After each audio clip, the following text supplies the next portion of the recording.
Hi friends, today I'm going to talk about SWOT Analysis. SWOT.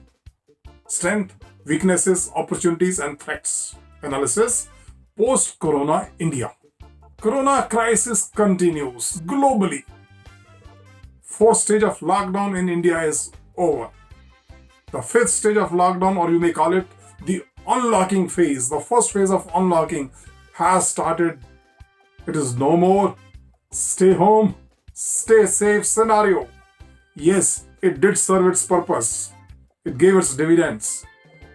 Despite being way behind the highly developed countries with top-class medical facilities and infrastructure, India till now has been faring comparatively much better. Now it seems India is geared to fight Corona in a much better way. We are producing enough of masks, PPEs, ventilators, COVID-19 testing kits, and you name a thing, we are reasonably comfortable today. The common Indian is also generally aware that what precautions he or she is supposed to take. So, life is gradually returning to normal with scores of precautions which we must take.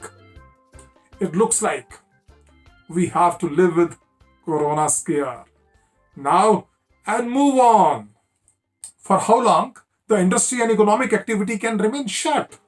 India has done exceedingly well and we should be happy about it, but at the same time, continue to take all precautions. It is too early to come to any conclusion. So, despite this existing VUCA environment, volatile, U stands for uncertain, C is complex, and A is ambiguous. So, VUCA environment continuing, I am daring to use the age-old but highly effective technique of SWOT, SWOT, SWOT analysis for the post-Corona India. SWOT analysis framework was suggested in 1960s by a management consultant named Albert Humphrey at the Stanford Research Institute. That time, Fortune 500 companies were on the lookout for a way to produce their long-term planning that could be conceived and delivered also effectively. So, the first step in such cases is to understand what we are, where we are, how is the environment, who are our competitors, and the knowledge about their products and practices also. This was made possible with SWOT analysis, where the top management had brainstorming sessions and listed the strengths, weaknesses of their organization or the business entity, and they also listed what are the opportunities available and then what are the threats which are existing as well as which may come out. So, SWOT analysis is intended to identify the internal and external factors that are favorable and unfavorable to the achievement of our objectives. So, the SWOT matrix produced after the detailed analysis presents a clear picture for the decision makers. It is applicable to not only the business entities but also to government organizations, the so-called NGOs, and even individuals. So, what are strengths?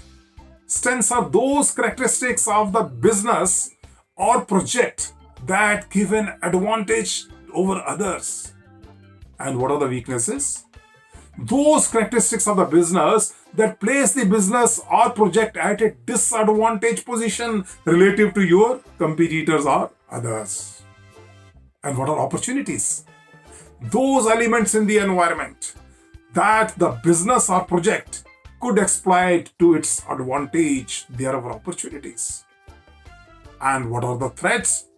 Those elements in the environment that could cause trouble for the business and project now are in future. So these are the four definition of the four main words: strengths, weaknesses, opportunities, and threats. So let me first list down the strengths of our country India post-corona. The number one strength: we have a great, honest, dynamic leadership. Our business community is very sharp. We are a young country. Our 70% population is below 35 years of age. We have a strong pharma industry. We have a strong IT industry. Our foreign exchange reserves are all-time high. We are a huge market with a total population of 138 crores. Solar energy is available in plenty in our country. India produces engineers, scientists, doctors, probably more than any other country. People have patience by nature in India. That's also our strength as a nation. Unity in diversity. Tolerance levels of our people are very, very high. Democracy has deep roots. Natural immunity of people is strong due to their eating habits. Ayurveda and home recipes are quite popular in this country, so that makes us immune to a large extent. Government of India declared a 20 lakh crore package to revive our economy and industry. And another strength is the concept of JAM. Jan Dhan Yojana, that is, every poor man will have account in the bank. Mobile and Aadhaar card. Their linkages stopped the leakage of all government subsidies. So that's a big strength. Now let's have a look at the weaknesses also. The weaknesses in our country are: our legal processes are very slow. Some states in our country are sluggish and don't cooperate with the center. Ease of doing business needs further improvement. Our bureaucracy and babudam is not business friendly. They try to cause hurdles even now in good number of places. Very few job opportunities in villages and small towns. Unemployment is quite high. Almost total dependence on imports of crude oil. Our import bill from China is very, very high. Absence of foundries for making electronics and VLSI chips, etc. in our own country. That is our weakness. Our IT industry was doing very well. But all the customers of our IT industry, whether they are local or global, they are doing very bad during this corona phase. So that will hit our IT industry also. Many Indian media houses are controlled by some foreign powers. Our infrastructure needs great improvement. A lot has been done, but a lot more has to be done. Many great tourist destinations of this country, they are still not on the tourist map. So we are not able to attract sufficient tourists from all over the world. That's a weakness. Our education system lacks stress on innovation and creativity. And let's look at the opportunities. We can make India clean and green. That's a big opportunity during this time. There's a reduced level of air and water pollution. So we are able to inhale pure air, drink cleaner water. Unexplored tourist destinations can be developed to attract more tourists. When the markets open, people start traveling. We can welcome global companies shifting their manufacturing units from China to India. That's a big opportunity. We can develop village level and agro-based industries, particularly by the migrant laborers that have shifted from cities to the villages. We can give a greater push to the use of solar energy and wind energy in our country.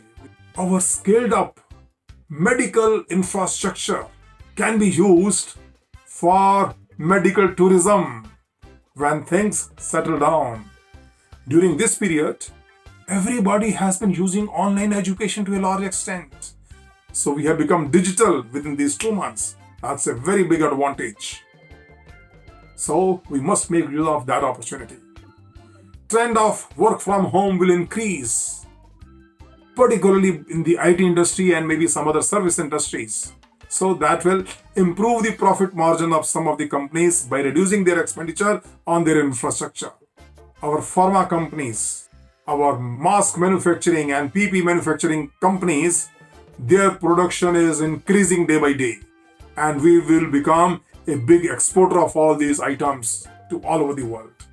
And let's see now what are the threats. The threats are, there are clouds of war with China and Pakistan. There could be increased terrorist attacks from internal as well as external elements. There could be shortage of migrant laborers in the cities. There will be increased competition from countries like Malaysia, Philippines, Thailand, Bangladesh, Vietnam, Indonesia, when companies are trying to shift their manufacturing bases from China to other countries. Some of the opposition parties in this country, they may try to create unrest. There could be agitation by middle class as well as workers. That can be a threat. Anti-government agitations in the name of some reasons like CAA, UCC, or any other excuse can happen. So that can jeopardize all our plans. There could be sabotage by anti-social and anti-national Bharat Tukde gang and all those type of elements. There could be a community spread of COVID-19 in our small towns, even in villages, through the migrant laborers. So that can create big problems for us. Spread of corona in police, paramilitary forces, defense forces can cause havoc. And there could be failure of monsoon also. That will also be a threat for our country because our economy depends on monsoon to a large extent. So we discussed strengths, weaknesses, opportunities and threats which are existing for our country in the post-corona scenario. Now this SWOT matrix, what we call, is reasonably exhaustive. Once we know our weaknesses, we can work upon them to convert them into opportunities and then either get rid of them or convert some of them into our strengths also.